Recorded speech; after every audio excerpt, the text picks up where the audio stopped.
खेत तो राम जी की चिड़िया, बाहर निकाल दिया। राजा राहुगण से जड़ भरत कर रहे हैं, तुम जा कर रहे हो गुरु के दरवाजे, और गुरु के दरवाजे जा रहे हो, पालकी में बैठकर जा रहे हो। अगर गुरु के द्वार जाना है तो पैदल जाइए, तीर्थ जाना है तो पैदल जाइए, भगवान के मंदिर जाना है पैदल जाइए, नाम स्मरण करना है, भक्ति चित्त धारण करना है, पैदल जाओ। राजा राहुगण को ज्ञान दिया। राजा राहुगण बोला मैं राजा महाराजा और मैं पालकी में ना जाऊं ना, पैदल जाओ। राजन, किसी की जान दुखाकर यदि आप तीर्थ कर रहे हो तो वो तीर्थ का कोई फल है क्या? उस तीर्थ का कोई फल नहीं।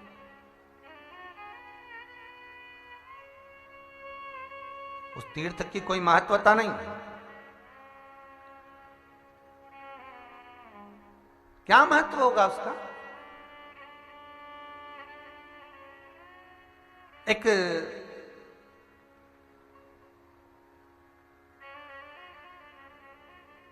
लड़का सूट बूट पहनकर ससुराल जा रहा है। एक गाय कीचड़ में फंसी हुई है। गाय ने आवाज लगाई, भैया, ए भैया, मैं कीचड़ में फंसी हूं, मुझे निकाल दे। मेरी पूंछ पकड़ ले बस और तू खींच ले, मैं निकल कर बाहर आ जाऊंगी। गाय कर रही। वो लड़का बोला, मालूम है तुझे मैं कहां जा रहा हूं? गाय बोली, नहीं मालूम, इतने अच्छे कपड़े पहनकर मैं ससुराल जा रहा हूं अपनी धर्म पत्नी को लेने के लिए, तो मुझे बाहर निकाल दे। तू जा अपनी ससुराल, मना नहीं है, पर मैं कीचड़ में फंसी हूं। अगर ये इस कीचड़ से मैं नहीं निकली तो मैं मर जाऊंगी, मुझे बाहर निकाल दे, फिर तू भले जा। गाय बारंबार पुकार रही है पर वो निकालने को तैयार ही नहीं है। नहीं, वो तो चलने लगा, मेरे को नहीं निकालना, मेरे कपड़े गंदे हो जाएंगे, मेरा सूट बूट खराब हो जाएगा। गाय ने कहा, जा ससुराल जा, नहाएगा तो आधा गधा हो जाएगा और खाएगा तो पूरा गधा हो जाएगा। जा, जब तुम मुझे नहीं निकाल रहा तो तेरी जिंदगी गधे जैसी हो जाएगी, गधे जैसा तेरा जीवन हो जाएगा। जा तू।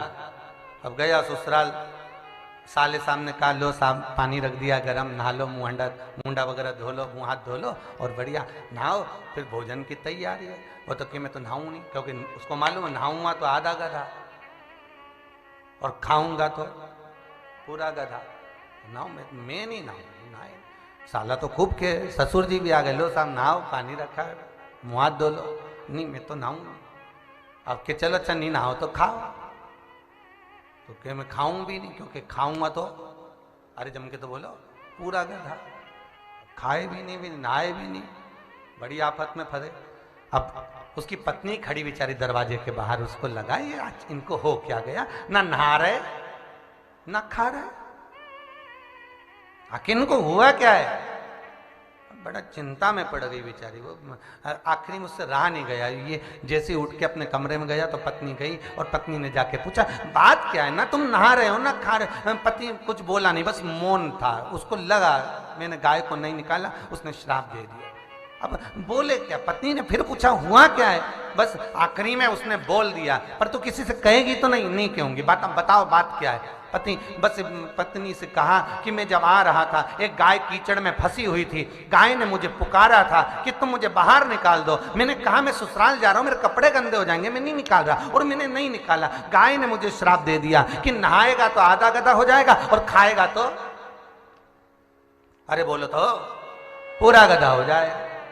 अब इसलिए क्या करूं? पत्नी बोले, घबराने की क्या जरूरत है, मैं तुम्हारी अर्धांगिनी, तुम तो भोजन करो, गधे हो भी जाओगे तो मैं तुम्हारा साथ दूंगा, वचन देती हूं मैं तुमको। पत्नी ने कहा, यदि दुख आने पर अगर पत्नी दूर चली जाए, दुख आने पर पत्नी अगर कहीं चली जाए तो वो फिर धर्म पत्नी क्या? पत्नी और धर्म पत्नी में जमीन और आसमान का अंतर है। पत्नी पति को पतन के रास्ते पर ले जाती है, धर्म पत्नी पति को कुबेरेश्वर महादेव ले आती है, बस यही अंतर है। धर्म चलो। सुनो तो आज संडे है तो सीहोर चलते हैं। काय के लिए? थोड़ी देर अभी शंकर जी भले नहीं बैठे पर भूमि तो वही है ना, बस मां हो के आ जाते हैं एक बार हो यार। चलो तो एक बार, कितना विश्वास लेकर आप बाबा के दरबार में आए हो, बाबा पूर्ण तो करता है।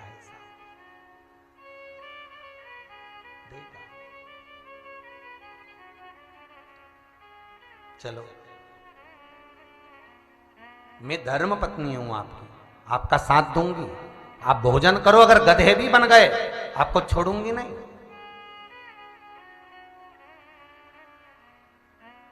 जैसे अभी शर्मा जी ने कहा कि हमने कहा शर्मा जी को, तो शर्मा जी क्या बोले कि इसमें मेरा कुछ नहीं है, ये जो मेरी धर्म पत्नी है इसने जो उपाय करा, पूजन करा, पाठ करा, उसका फल हमें मिला। ये अर्धांगिनी होती है, ये धर्म पत्नी होती है, पति को काल के केत से भी निकाल कर। और एक पत्नी ऐसी होती है सुनार की दुकान पे बिठा दे, मुझे तो चाहिए 3 तोला का दिला, तो ये है ही नहीं, तो भले कर जा करके ला, पर मेरे को तो चाहिए, मुझे तो होना तो होना। अब बताओ, और पूरे साल इतनी लड़े झगड़े कोसे, और आज करवा चौथ के दिन चलनी में मुंह देखे। ईमानदारी से बोलो री, कोई फायदा होए है?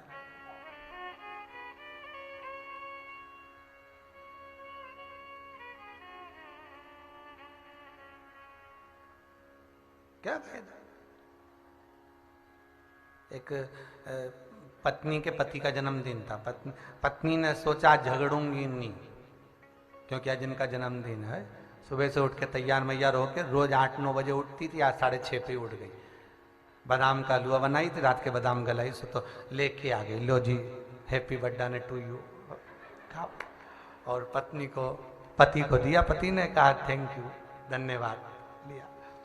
सुनो, आज अच्छे से व्यवहार करूंगी, लड़ूंगी नहीं, क्योंकि आज तुम्हारा जन्मदिन। अब ये बोलने की जरूरत थी क्या? अरे मन में रख लेती कि नहीं झगड़ेगी। और पति को खिलाया पिलाया, तो जाने लगा ऑफिस। सुनो जरा जल्दी आ जाना, आज अपन होटल चलेंगे हो, क्योंकि आज तुम्हारा हैप्पी बर्थडे ने टू यू है। हाँ, पति भी बेचारा जल्दी आ गया, तैयार होने लगे, जाने की तैयारी। पत्नी बोली, ये देखो तैयार होती होती आई, चोटी करते करते, और कि सुनो आज तुम्हारा जन्मदिन है, आज मेरा मन कर रहा है कुछ गिफ्ट आपको दूं, बताओ क्या चाहिए। आज मेरा बहुत प्रसन्न हूं क्योंकि आपका जन्मदिन है, जो मांगोगे मैं वो आज आपको दे दूंगी पक्का। पति बोला रहने दे तो चल। और पति जूते पहनने लगा, दोनों निकल। पत्नी बोली नहीं पहले बताओ, मेरा मन हो रहा है धोती कुर्ता दिला दूं क्या? नहीं नहीं नहीं, मेरे को कुछ नहीं लेना। अरे चलो चलो, लेट हो रहे हैं, चलो। पति ने कहा चल। पत्नी बोली मैं नहीं जा रही, पहले बताओ तुम्हें चाहिए क्या? आज मैं इतनी खुश हूं, तुम जो मांगोगे दे दूंगी। पति बोला तलाक।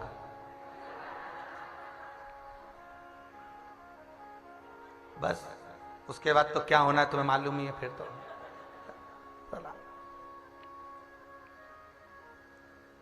अब धर्म पत्नी वो हो जो पति को काल से भी निकाल कर लेकर आ जाए, वो धर्म पत्नी। तो कहा तुम चिंता क्यों करते हो? अगर तुम गधे बन भी गए तो मैं तुम्हें छोड़ूंगी नहीं, चिंता मत करो, मैं तुम्हारे साथ में हूं। जाओ खाना खाओ। देखें गाय ने क्या श्राप दिया।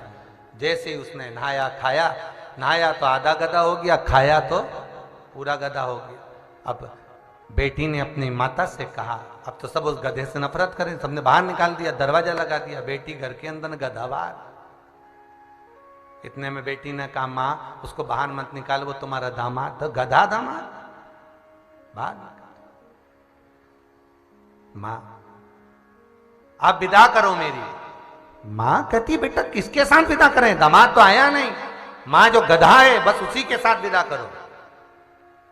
मां से कहकर बेटी ने जिद पकड़कर विदा ले ली। विचार करा मेरे पति को इस योनि से मुक्त कैसे करा जाए। केवल एक धर्म पत्नी ऐसी होती है जो पति को वो कितना कमा रहा है, कैसे कमा रहा है, फिर निवेदन करूंगा दुकान पर बैठकर जो आपने कमाया वो परिवार के लिए कमाया, अपनी पत्नी के लिए, अपने बच्चों के लिए। ऑफिस में बैठकर जो कमाया वो पत्नी और बच्चों के लिए कमाया, व्यापार में जो कमाया वो पत्नी और बच्चों के लिए कमाया। पर इस कथा के पंडाल में बैठकर टीवी के सामने शिव महापुराण की कथा श्रवण कर रहे हो, ये जो पुण्य की कमाई आप कर रहे हो ये पत्नी और बच्चों की नहीं, ये आपकी खुद की है। ये कभी समाप्त नहीं हो सकती, ये कभी खत्म नहीं हो सकती, ये स्वयं की आप। धर्म पत्नी को चाहिए वो धर्म पत्नी, पति कमाए, क्योंकि पति को भगवान ने इसलिए भेजा है कि तू परिवार का भरण पोषण करेगा, और परिवार का भरण पोषण करेगा तो तुझे झूठ बोलना पड़ेगा, तुझे कपट करना पड़ेगा, तुझे बेईमानी करना पड़ेगी, तुझे प्रपंच करना पड़ेगा। और पति अपने परिवार का भरण पोषण करने के लिए झूठ भी बोलता है, कपट भी करता है, छल भी करता है, बेईमानी भी करता है, क्योंकि उसको परिवार को बढ़ाना है, आगे लेकर जाना है। वो झूठ भी बोलेगा, प्रपंच भी करेगा, छल भी करेगा, बेईमानी भी करेगा, क्योंकि वो पति है। और तुम्हारे नाम के आगे लिखा है धर्म पत्नी, मतलब उसकी कमाई में से एक अंश निकाल लो थोड़ा सा, और कहीं धर्म में, पुण्य में, सत्कर्म में लगा दो, तो पति को भी बैकुंठ ले जाओ और खुद भी चले जाओ, उसको भटकने मत देना। वो स्वतः, ये शिव महापुराण कहां से चालू हुई है? चंचुला देवी से। चंचुला देवी के पति का नाम बिंदुक, और बिंदुक पानी में डूबकर मर गया, प्रेत की योनि में पड़ गया। पत्नी को लगा इसकी मुक्ति कैसे होगी। चंचुला देवी को मालूम पड़ा कि काशी में जाओ, अभी मुक्त नगरी है काशी, मोक्ष नगरी है काशी, वहां जाकर भजन करो। काशी में गई, शिव महापुराण की कथा सुनी, गंगा नहाकर बाहर निकल रही थी, मर गई, प्राण छूट गए। प्राण छूटे तो पार्वती जी की सहेली बन गई। पार्वती जी ने पूछा तू मौन क्यों है, दुखी क्यों है, क्या बात है, तेरा चेहरा उतरा क्यों है? मेरा पति को मुक्ति नहीं मिली, मुझे मिल गई। पार्वती जी की मैं सहेली बन गई, पर मेरा पति तो प्रेत योनि में भटक रहा है। क्यों चिंता करती है? शिव महापुराण की कथा करवा। किससे करवाऊं? जा देव ऋषि नारद के पास। नारद जी से पूछा आप कथा कर दोगे? नारद जी बोले मुझे तो श्राप लगा हुआ, मुझे श्राप लगा है, मैं कथा कैसे कर सकता हूं, एक जगह बैठ ही नहीं सकता। फिर मेरा एक मित्र है तुमरुका, वो कह सकता है, जिसका घोड़े का मुंह लगा है, शरीर मेरे जैसा। पहुंच गए तुमरुका जी के पास, उससे विनय करा। वो कहता है कर तो दूंगा शिव महापुराण, पर तुम बेधव्य हो, विधवा हो। शिव पुराण में जजमान चाहिए, जोड़े से बैठे, तुम कैसे बैठोगी? रोती हुई वापिस कैलाश पर चली गई। पार्वती ने पूछा क्या हुआ? मैं जजमान नहीं बन सकती। क्यों, क्या हुआ? मैं बेधव्य। तो क्या हुआ? अगर तू जजमान नहीं बन सकती तो पार्वती जी तुरंत बोली तू शंकर की आराधना कर, शिव की आराधना। और जब तुम शिव की आराधना करोगी, शंकर की आराधना करोगी, तो शंकर जरूर करुणा करेंगे। शिव जी की आराधना करी तो भोलेनाथ जी ने पूछा क्या बात है चंचुला? चंचुला कहती मेरे को कोई जजमान नहीं मिल रहा। जजमान नहीं मिल रहा? हम है तो सही। शिव और पार्वती दोनों, शंकर और पार्वती दोनों यजमान पद ग्रहण कर रहे हैं। शिव और पार्वती दोनों यजमान बन रहे हैं, और शंकर और पार्वती जब यजमान पद ग्रहण कर कर कथा सुनने के लिए जाते हैं। इतना सुंदर श्रृंगार माता पार्वती ने करा, 16 श्रृंगार मां जगत जननी जगदम्बा अंबा कर रही है, और स्वयं शंकर 16 संस्कारों का सुख पाकर जा रहा है। कथा पहुंच गए, कथा का रसतत्व ग्रहण किया। तो ये कथा जो चालू हुई है ये पति के लिए ही तो कराई गई है। और आखिरी में मिला क्या? स्वयं तुमरुका जी जब पोथी को विराम देने लगे, शंकर भगवान ने पूछा तुमरुका जी दक्षिणा बोलो, तुम्हें दक्षिणा क्या दी जाए कथा बांचने की, बोलो तुम्हें दक्षिणा क्या दें? तब तुमरुका जी ने कहा भोलेनाथ अगर दक्षिणा देना चाहते हो तो शिव महापुराण की कथा में जो बेधव्य स्त्री, विधवा नारी कथा को श्रवण करे, वो अगले जन्म में बेधव्य ना हो पाए, पति का उसको लोक मिले, वो अखंड सुभागवती होकर जाए। शिव महापुराण की कथा जो कुंवारी कन्या श्रवण करे उत्तम वर को प्राप्त करे। जो पुरुष शिव महापुराण की कथा को श्रवण करे उसकी मनोकामना पूर्ण हो। जिस कामना से जो व्यक्ति शिव पुराण को सुने उसकी वो कामना मात्र आपकी पुराण सुनने से पूरी हो जाए। ये शिव की कथा है, ये शिव की कथा। केवल श्रवण करने से, केवल सुनने से। अब बोलो, एक प्रेत योनि से छुड़ाकर देव योनि में ली आती है कौन?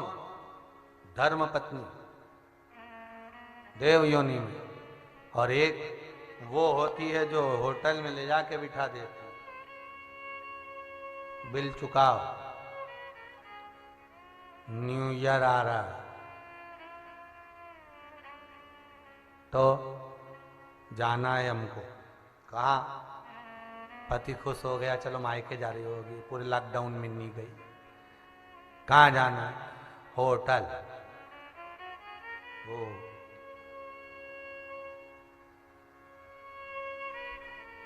तो होटल हमको जाना है, बस इतना याद है।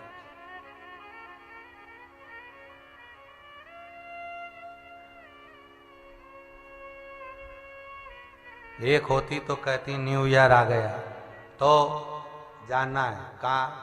बस जहाँ शिव की कथा हो रही हो, 1 दिन 2 दिन 2.5 दिन 3 दिन आधी में पुनी, बस वहाँ पहुँच जाऊँ, कथा सुन लूँ, बहुत है। और वहाँ भी नहीं जा सकते तो छुट्टी है तो अपन कथा का रसतत्व ग्रहण कर ले, घर में ही कर ले, घर में। पत्नी ने कहा क्यों घबराते हो, चलो। और गधे को लेके चली पति को, पहुंच गई बाहर। किसको कहे कि ये मेरा पति है? गधा फालतू देखकर लोगों ने उस पर वजन धर दिया।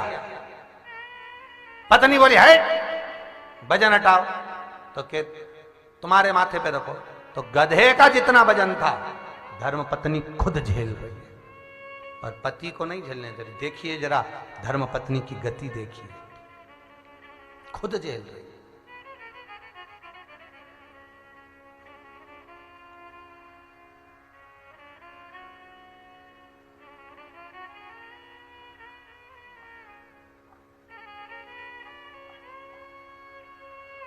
अब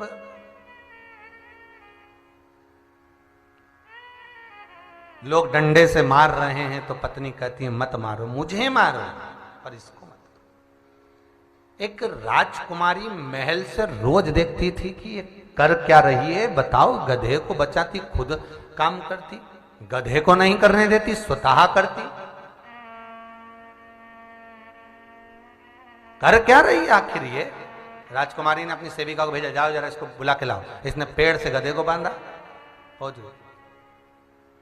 क्या बात है सखी, मैं तुम्हें कई दिनों से देख रही हूं, तो मेरे महल के बाहर काम करती हो पर गधे को नहीं करने देती। राजकुमारी पूछ रही है, वो कुछ नहीं बोली। राजकुमारी ने कहा मुझे बताओ, तुम्हारी दशा देखकर मुझे लग रहा है कि तुम विपदा की मारी हो, तुम विपदा की मारी हो, बताओ बात क्या है,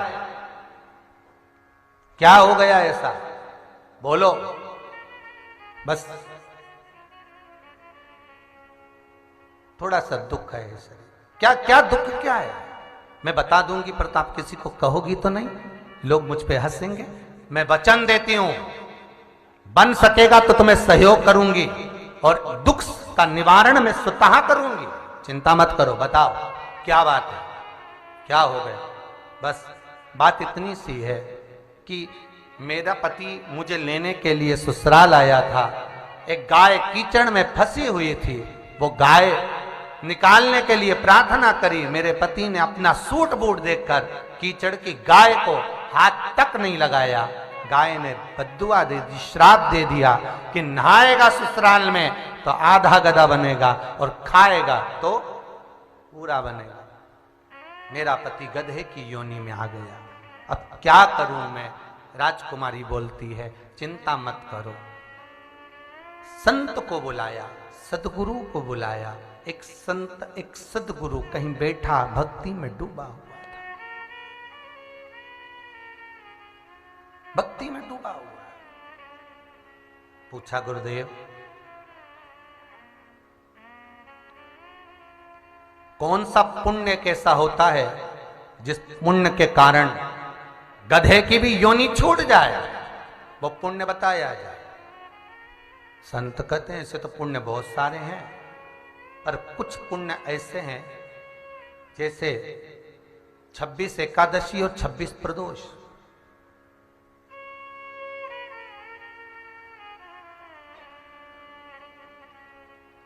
जो स्त्री, जो पुरुष एकादशी का व्रत भी करा हो और प्रदोष का भी व्रत करता हो, उसके एकादशी और प्रदोष दोनों लिए जाए। आज ही प्रदोष है। आप लोगों को बहुत बहुत बधाई जो शिव महापुराण की कथा प्रदोष के दिन सुन रहे हैं। ये बाबा की कृपा है, विश्वनाथ। 26 एकादशी और 26 प्रदोष जिस नारी ने, जिस पुरुष ने किए हो, उससे 26 एकादशी और प्रदोष का पुण्य तुम ले लो और इस गधे को हाथ में उसका पुण्य लेकर, संकल्प लेकर उसका पानी इस गधे को पिला दो। गधा की योनि से वो व्यक्ति छूट जाएगा और उसको मुक्ति मिलेगी। अब राजकुमारी ने विचार करा मेरे नगर में ऐसा कौन है जो 26 एकादशी 26 प्रदोष करता। अब एकादशी और प्रदोष करने वाले को ढूंढो। नगर में ढूंढी पिटवा दी कि एकादशी का फलाहार है और सबको फरियाल करने के लिए राजा के भवन में आना है, राजमहल में आना है। अब तो भीड़ लग गई राजमहल में एकादशी वालों की। अब एकादशी तो एकादशी, सब आ गए। दूसरा तीसरा दिन फिर आ गया प्रदोष। फिर सूचना कर दी प्रदोष का जिसने व्रत कर रखा हो राजभवन में भोजन है। अब प्रदोष का जिनका व्रत थे अब गिने चुने थे।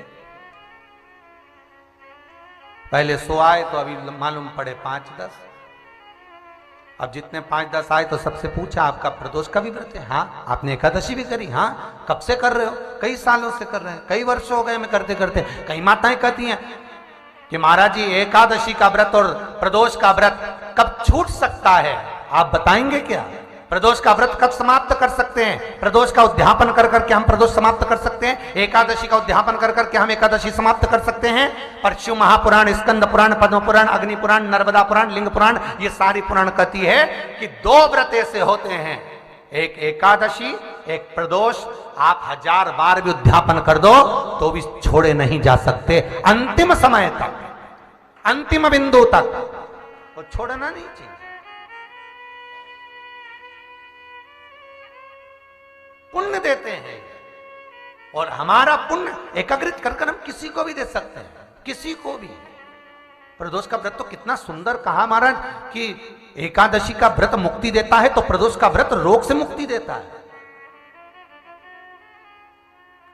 कोई पलंग पर पड़ा है, तड़प रहा है, सड़ रहा है, उसके प्राण नहीं छूट रहा है, अपनी करी हुई एकादशी में से उसको एकादशी दो, उसकी मुक्ति हो जाएगी। कोई को बड़ा रोग हो गया, बीमारी हो गई, अपने प्रदोष के करे हुए व्रत में से थोड़ा सा प्रदोष का पुण्य दो, उसके रोग से उसको निवारण होगा। महाराज दोनों व्रत अलग अलग फल दे रहा है, एक रोग से मुक्ति दे रहा है तो दूसरा आपको मुक्ति दे रहा है।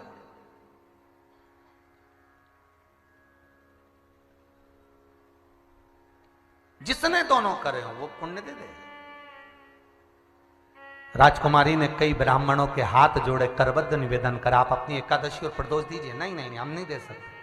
फिर किसी के जोड़े नहीं। एक बूढ़ी माँ जा रही थी, उस बूढ़ी माँ को बुलाया और राजकुमारी ने कहा हम तुम्हें आभूषणों से पूर्ण देंगे, हम तुम्हें रतन प्रदान कर देंगे, हम तुम्हें तुम्हारे घर को राजसी ठाट दे देंगे, आप अपनी एकादशी और प्रदोष दे दीजिए।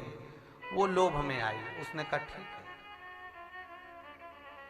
माँ, आप अगर दोगी तो इसको मुक्ति तो मिल जाएगी, गधे की योनि से छूट जाएगा, गधे से मुक्त हो जाएगा, आप कृपा करिए। ठीक है, संकल्प छुड़वाया, मैं अपनी 26 एकादशी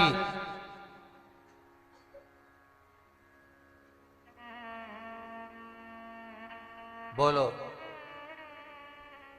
संकल्प देते समय मौन हो गई बुढ़िया। संकल्प दिया एकादशी और प्रदोष का, जो दिया तो वो गधा वापिस पुरुष तो बन गया, पर उसका एक कान गधे जैसा रह गया।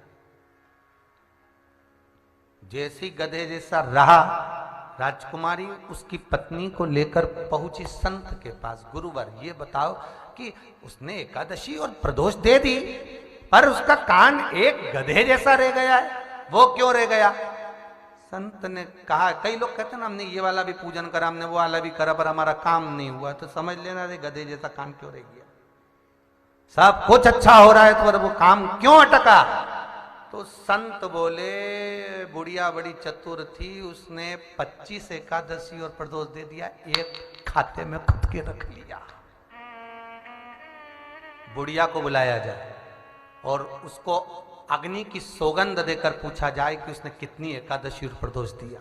बुढ़िया को बुलाया, माँ तुमने कितनी एकादशी प्रदोष दिया? बुढ़िया बोली मैंने 26 दी। माँ सौगंध खा अग्नि नारायण की, शंकर की, कितनी दी तूने?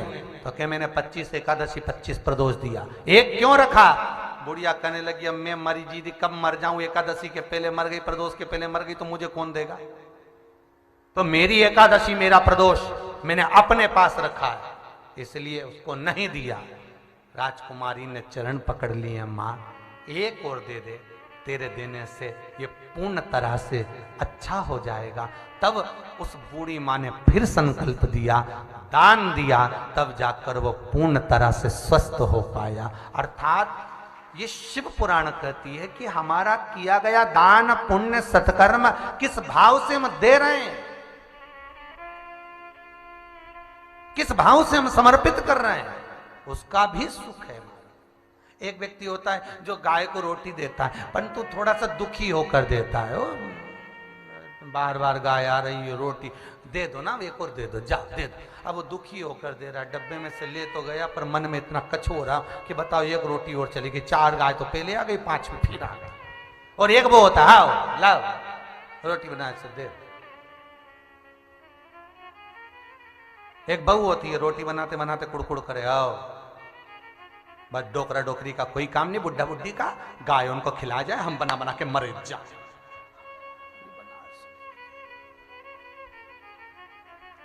पर ये नहीं सोचती कि हो सकता है गाय दरवाजे पर आई है तो हो सकता है तेरी पूर्व में कोई बेटी होगी, पूर्व में कोई बेटा होगा जो तुम्हारे दरवाजे पर खड़ा होकर रंभा रहा है भोजन के लिए। हो सकता है तुम्हारे गर्भ से नहीं जन्म लिया, दरवाजे पर आकर पा रहा है, कोई तो तुम्हारा रिश्तेदार होगा, कोई तो अपना होगा। बिना रिश्तेदारी के कोई किसी के दरवाजे पर जाता है क्या? कोई नहीं, बस वो कोई संबंध होगा पुराना, तो वो आया महाराज। और जब नित्य लीला का स्रोत, नित्य लीला का आनंद सुख प्रदान करे,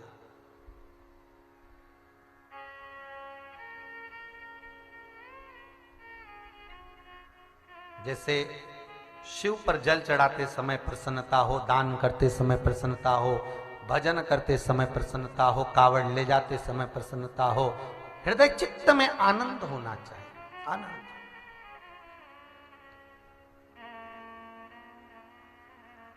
भोले बाबा की कावड़िया बोलो बम बम, भोले बाबा की कावड़िया बोलो बम बम, भोले बाबा की कावड़िया बोलो बम बम। पेट की आवाज कम करो।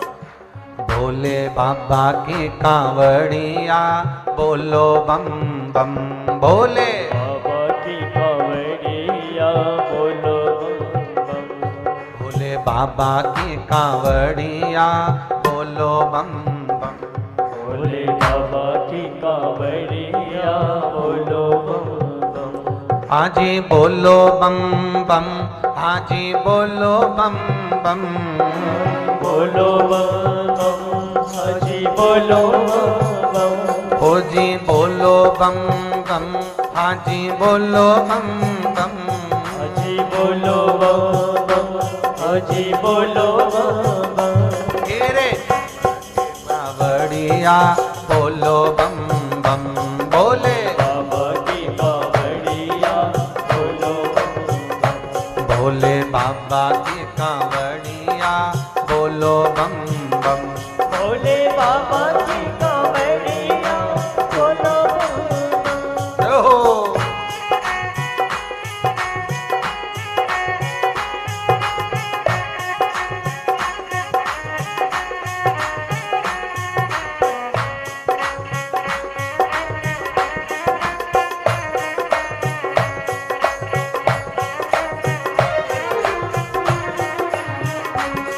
ओ एक बरस के बाद में आया रंग रंगीला सावन, एक बरस के बाद में आया रंग रंगीला सावन। ओ एक बरस के बाद में आया रंग रंगीला सावन। एक बरस के बाद में आया रंग रंगीला सावन। ओ भर कांवड़िया चलो प्रेम से गंगा जल है पावन, भर कांवड़िया चलो प्रेम से गंगा जल है पावन। कहीं चल के ना गगरिया बोलो बम बम, ओ कहीं छल के ना गगरिया बोलो बम बम। कहीं चल के ना गगरिया बोलो बम बम। कहीं छल के ना गगरिया बोलो बम बम। भोले बाबा की कांवड़िया बोलो बम बम, भोले बाबा की कावड़िया बोलो बम बम। धीरे चलो रे कांवड़िया बोलो बम बम, धीरे चलो रे कावड़िया बोलो बम बम। लेके कंधे पे कांवड़िया बोलो बम बम। लेके कंधे पे कावड़िया बोलो बम बम। हाँ जी बोलो बम बम, हाँ जी बोलो बम बम, बोलो बम बम, हाजी बोलो बम बम। भोले बाबा की कांवड़िया बोलो बम बम, भोले बाबा की कावड़िया बोलो बम बम। जय हो।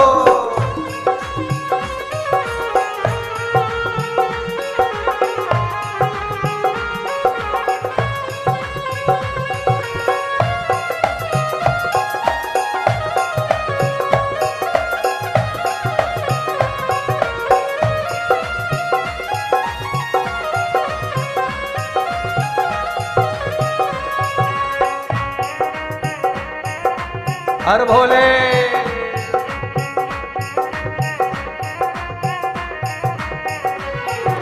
बादल गरजे बिजली चमके रिम झिम पड़े फुहार, बादल चमके बिजली चमके रिम झिम पड़े फुहार। ओ बादल गरजे बिजली चमके रिम झिम पड़े फुहार। बादल गरजे बिजली चमके रिम झिम पड़े फुहार। ओ रास्ता गीला फिसल न जइयो रखियो कदम संभाल, रास्ता गीला फिसल न जइयो रखियो कदम संभाल। टेढ़ी मेढ़ी है डगरिया बोलो बम बम, ओ तेरी मेरी है डगरिया बोलो बम बम। टेढ़ी मेढ़ी है गगरिया बोलो बम बम, तेरी मेरी है डगरिया बोलो बम बम।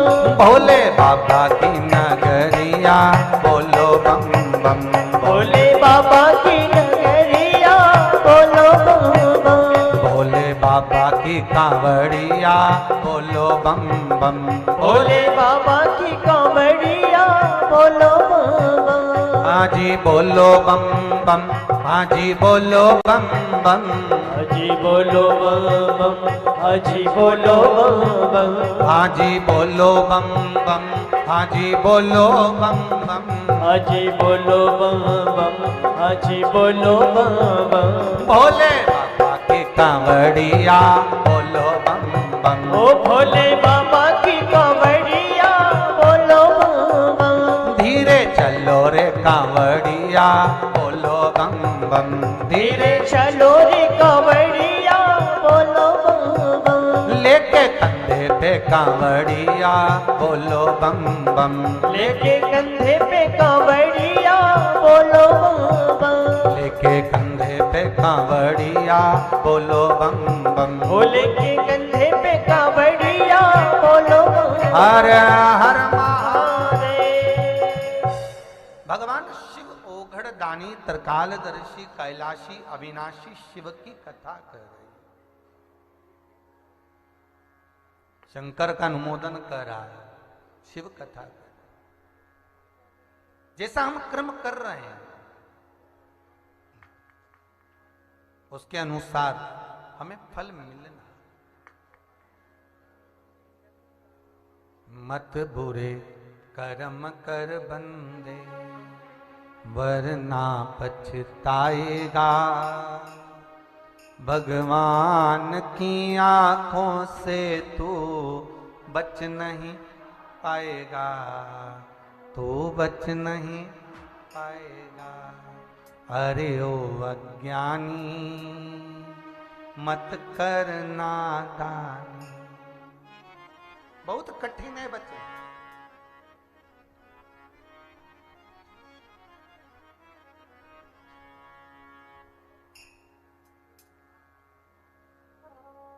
बहुत कठिन।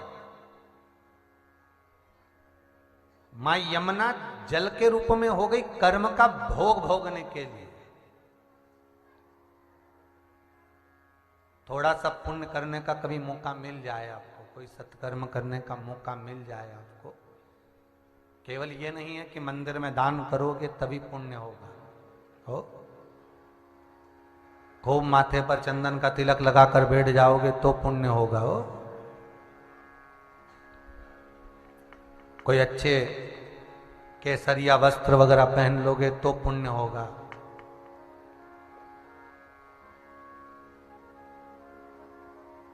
रोज नहाओगे तो पुण्य होगा। महाराज पुण्य आप ये विचार ना करें कि मैंने खूब मंदिर के दर्शन करे तो पुण्य कमा लिया, मैंने खूब दान करा तो पुण्य कमा लिया, मैंने ये करा तो पुण्य। पुण्य केवल इससे नहीं, पुण्य उससे भी मिल जाता है किसी भूखे को हमने भोजन करा दिया। और भूखा भी वो हो जिसको वास्तव में भोजन की जरूरत है।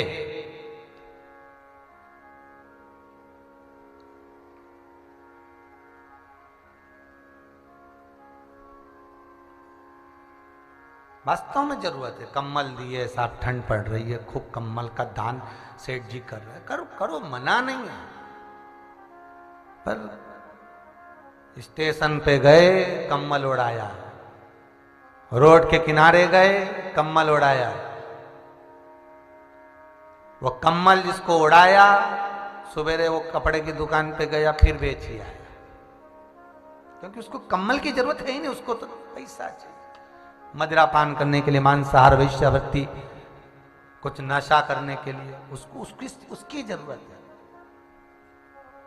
इसलिए तो शिव महापुराण कहती है गाय, बेटी और लक्ष्मी 50 बार विचार करो तब दो। गौ माता ऐसी जगह पर मत देना कि बाद में गाय रोए, कसाई के पास में जाए कटने तो भोगना तुमको पड़े। बेटी कैसी, ऐसे लड़के को मत देना जो तुम्हारी बेटी का सम्मान ना कर पाए, मदिरापान, मांसाहार, वेश्यावृत्ति और गलत काम में डूबा रहे तो रोना कन्या दान करने वाले को पड़ता।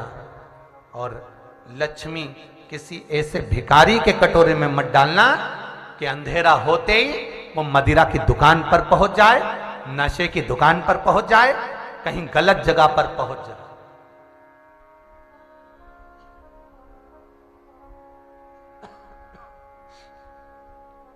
ऐसे को ना दे।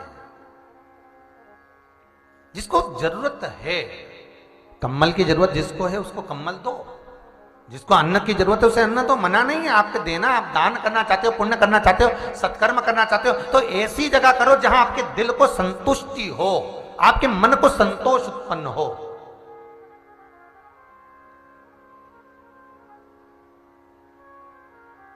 आपका हृदय कहे कि हाँ यहां मैं लगाऊंगा तो सत्कर्म हो सकता है, यहां दिया तो कुछ अच्छा हो सकता है।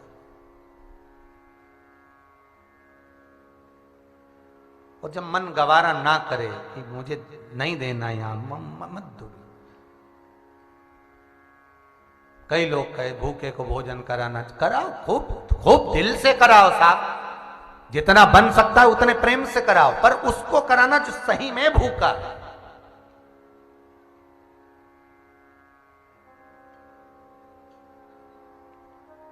कितना सुंदर लिखा है शिव पुराण के अंतर्गत कि पहले दुख अगर मिटाने चले हो, तकलीफ मिटाने चले हो, दान पुण्य करने चले हो, तो सबसे पहले अपने घर के व्यक्ति को देखो कि किसको जरूरत है, पहले उसको दो। फिर अपना मोहल्ला देखो कि अपनी गली में 4 घर छोड़कर किसको जरूरत है, शिव पुराण कहती। उसके बाद अपनी गली देखो, गली के बाद अपना मोहल्ला देखो, मोहल्ले के बाद अपनी समाज देखो, समाज के बाद में फिर अपना क्षेत्र देखो, क्षेत्र देखने के बाद फिर अपना जिला देखो। इसके बाद तुम्हारी मर्जी पड़े उसको दान दो, परंतु सबसे पहले अगर दान का स्मरण है तो कोई अपना वाला कोई दुखी तो नहीं है, पहले उसको देखो, उसको देखो।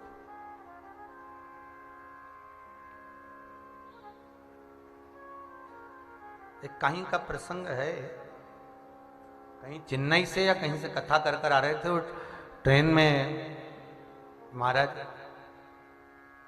जब वहां से आ रहे थे तो कुछ स्टेशन पहले भोजन हमने कर लिया था और वो भोजन समाप्त हो गया था, पर सामने जो बर्थ पे लोग थे वो भोजन कर रहे थे। इतने में कोई व्यक्ति जल्दी में कोई जगह से चढ़ा था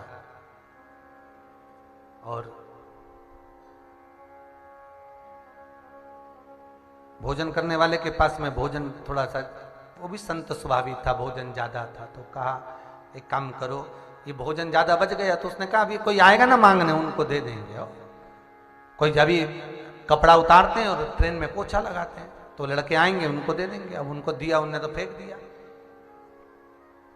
कौन लेगा? तो हमारे मुख से निकल गया, काम करो ये भैया जो बैठे हुए सामने सीट पर, इनको दे दो। अरे तो वो तो अच्छे वीआईपी दिख रहे हैं, उनको भोजन के, भले अपन झूठा थोड़ी ना दे रहे हैं, अच्छा ही दे रहे हैं। पूछो तो एक बार, भूख लगी होगी तो जरूर लेगा। भैया आपकी बर्थ है यहाँ, ये भोजन प्रसाद आप लेंगे? उसने कहा महाराज जी हम जब घर से निकल रहे थे हमारा टिफिन रह गया था और भूख बहुत तेज लग रही थी, भूख में भोजन हम ले लेते। उसने भोजन लिया। अरे ये जरूरी नहीं है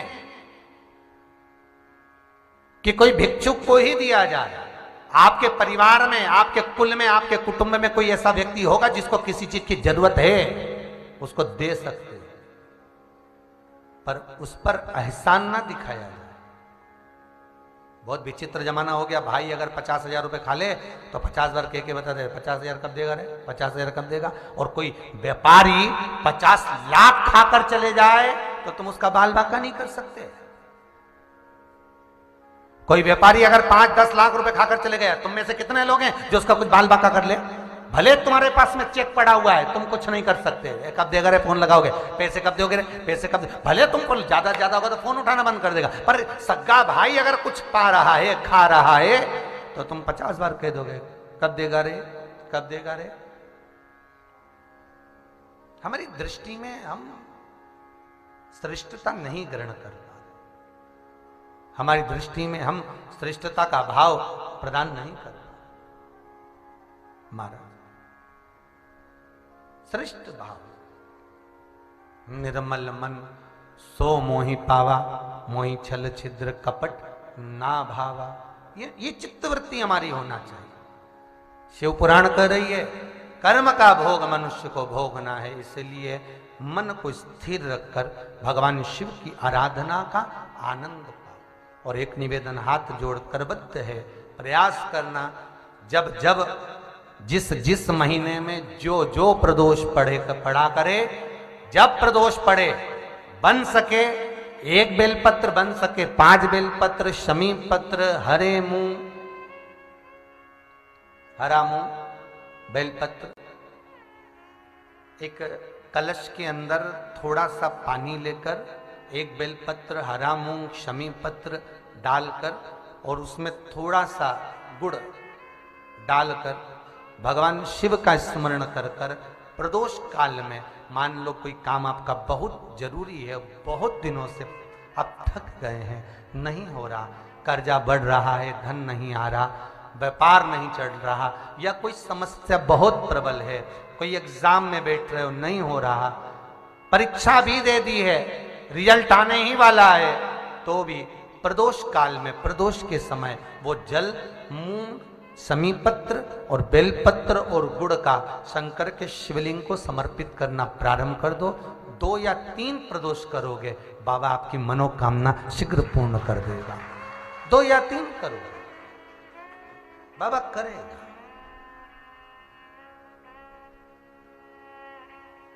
पर करना आपको पड़ेगा, हमें नहीं करना है। भोग जिसको लगे भोजन वही करे। कई लोग ऐसे हैं, पंडित जी से कहते थे महाराज जी हमारा ये काम कर दीजिए, हमारा ये पाठ कर दीजिए, हमारा ये पूजन कर। पंडित जी कर देंगे, मना नहीं, उसका फल भी आपको मिलेगा, मना नहीं है, पर अपने हाथों से जब करोगे तो उसका पुण्य, उसका फल आनंदित हो।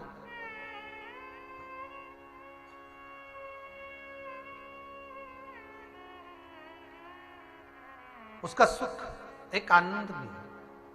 महाराज एक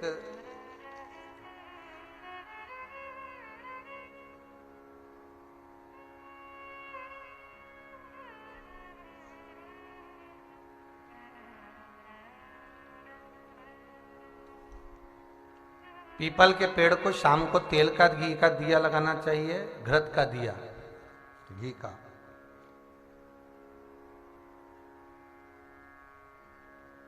शमी पत्र के पेड़ के नीचे सोमवार को भी दिया लगा सकते हो और मंगलवार को भी लगा सकते हो।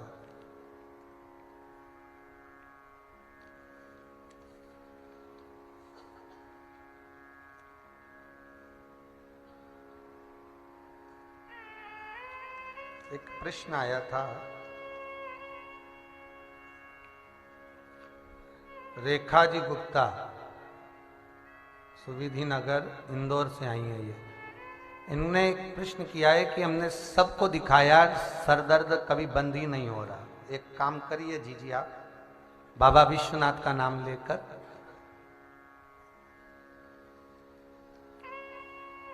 आप ध्रुमावती माता का नाम लेना। जिसको भी सर में दर्द रहता हो, आधा सीसी का दर्द रहता हो, सिर का दर्द रहता हो, या आए दिन टेबलेट खाकर सोना पड़ रहा हो और रात्रि को बेचैनी होती हो, बेचैन हो जाते हो, सिर पे पसीना आने लगता हो, घबराहट होने लगती हो, एकदम तुरंत घबराहट हो जाए, चाहे दिन में हो चाहे रात में हो, घबराहट उत्पन्न, तो उसके लिए ध्रुमावती माता का नाम लीजिए और ध्रुमावती माता के नाम से गुड़ की 7 टुकड़े कर लीजिए। गुड़ की जो बट्टी होती है उसके 7 टुकड़े कर लीजिए और ध्रुमावती माता के नाम से जहां पर गौरी और शंकर दोनों विराजमान हो, गौरी और शंकर का मंदिर यदि आप दर्शन करेंगे तो शंकर भगवान का जहां शिवलिंग हो और शिवलिंग के साथ में पार्वती जी शंकर के साथ नीचे ही बैठी हो, सामने दीवार पर या ऊंचाई पर ना। आपको पहले कहा था शंकर जी के शिवलिंग का आपको कई बार दर्शन कराया। एक विष्णु शिवलिंग होता है, एक डमरू जैसा शिवलिंग होता है जिसको बैठकर पूजा नहीं जाता, जिसको खड़े होकर जल चढ़ाए। एक शिवलिंग होता है जो जमीन पर ही रहता है, जिसको गौरी शंकर कहते हैं हमारे महाराज। तो गौरी शंकर का स्मरण कर कर, उमा महेश का स्मरण कर कर, जो शिवलिंग जमीन पर हो और पार्वती जी भी जमीन पर ही स्थापित है, गौरी शंकर का स्मरण कर कर शुक्रवार के दिन शंकर भगवान पर प्रदोष काल में समय के शाम के समय पर सूर्य अस्त के कुछ ही क्षण में वो गुड़ की डिलियां आप शंकर भगवान को चढ़ा दीजिए और गौरी माता का स्मरण कर कर उसको उठाकर ले आइए। जिस दिन उठाकर लेकर आए, शनिवार, रविवार, सोमवार, मंगलवार, ऐसे 7 दिन लगातार दरवाजे के बाहर उसी शिव मंदिर के द्वार पर बैठकर आप वो गुड़ की डली को खा लीजिए। महाराज, जिंदगी में कभी घबराहट नहीं हो सकती, सिर दर्द नहीं हो सकता, बेचैनी नहीं हो सकती और पसीना नहीं आ सकता घबराहट के कारण। रात को चक सो आनंदमय